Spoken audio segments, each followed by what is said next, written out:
Bismillahirrahmanirrahim. Assalamualaikum warahmatullahi wabarakatuh. Terkait dengan pengalaman pendidikan, yang pertama saya sampaikan bahwa saya ini anak desa sebenarnya. Saya dari pelosok Sinjai Tengah, dan alhamdulillah tidak menutup kemungkinan semuanya bisa terjadi seperti ini. Saya mengawali pendidikan itu ketika dari khususnya SMP sampai SMA itu jarak dari rumah ke sekolah itu lebih 10 kilo, dan itu saya bisa tempuh tiap hari PP. Dari situ kemudian saya lulus di SMA itu tahun 2004. Namun sebelum 2004 itu, karena saya tinggal di rumah keluarga karena jarak sekolah yang sangat jauh, sehingga saya tetap fokus untuk menyelesaikan sekolah. Nah, saya mengawali kuliah S1 di tahun 2005. Sebelum masuk kuliah S1 itu, saya ke Kalimantan dulu untuk kerja selama 1 tahun. Dan biaya kerja itulah yang saya pakai mendaftar di kampus ini, di STAIM Sinjai waktu itu. Dan alhamdulillah saya diterima. Belum selesai saya kuliah S1 di STAIM Sinjai, saya mencoba mengabdi di sekolah dasar mulai dari tahun 2008 sampai 2012 awal. Kenapa sampai hanya 2012 awal? Saat itu saya berpikiran bahwa karena saya berstatus sebagai guru sukarela waktu itu, saya mencoba merubah pola pikir saya untuk tetap melanjutkan pendidikan. Saat itu tekad saya menjadi bulat untuk melanjutkan studi pendidikan S2 di UIN Sunan Kalijaga, Yogyakarta. Saya mencoba menghimpun informasi dari teman-teman senior seperti Pak Ismail, Pak Hardianto Rahman, Pak Anis yang lebih duluan ke sana, mencoba menggali informasi tentang pendidikan Jogja. Nah, di bulan Agustus saya bertiga, Mas Sudi, Pak Kahar, melanjutkan ke Jogja untuk studi S2. Nah, di sanalah saya mencoba memulai hidup baru itu, pendidikan studi S2. Namun sebelum saya berangkat, saya hanya menyiapkan pembayaran SPP itu 1 semester. Selebihnya tidak ada persiapan apa-apa. Tetapi satu keyakinan saya bahwa ketika saya di sana tidak ada yang tidak mungkin. Semuanya pasti saya lalui. Dan alhamdulillah berkat informasi yang saya himpun sebelumnya itu, ada banyak hal yang bisa saya dapatkan di sana, termasuk fasilitas penginapan atau tempat tinggal di asrama, dan itu saya manfaatkan untuk tinggal di sana. Selain daripada itu, saya mencoba termotivasi bahwa saya studi S2 di Jogja itu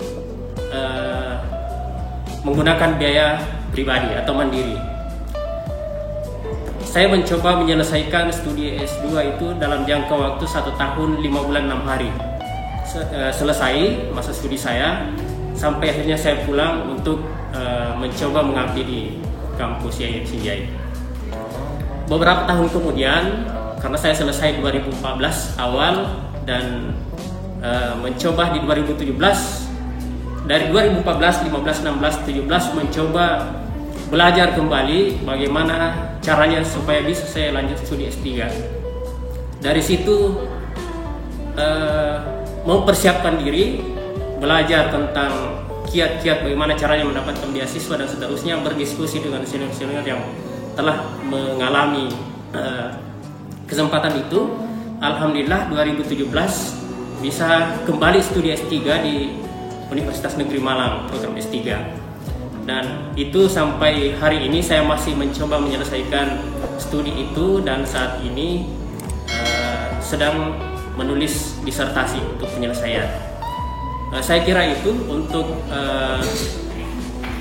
pengalaman singkat saya tentang menempuh pendidikan selama ini, dan yang perlu saya sampaikan kepada teman-teman semua yang ingin melanjutkan studi bahwa ketika kita punya niat untuk studi S3, pasti ada jalan, pasti ada rezekinya.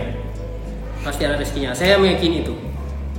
Selama kita berusaha, di samping yang lain juga perlu, yaitu persiapan secara matang. persiapan mental, kemudian persiapan diri untuk menempuh itu. Sepanjang kita berusaha dan mau melakukannya, pasti akan bisa kita lalui.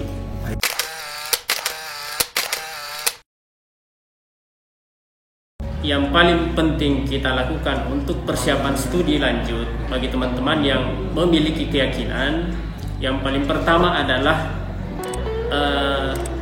memposisikan diri kita pada niat yang benar, yaitu orientasi belajar dulu yang perlu kita tumbuhkan dalam diri kita. Harus mau belajar, belajar dan belajar.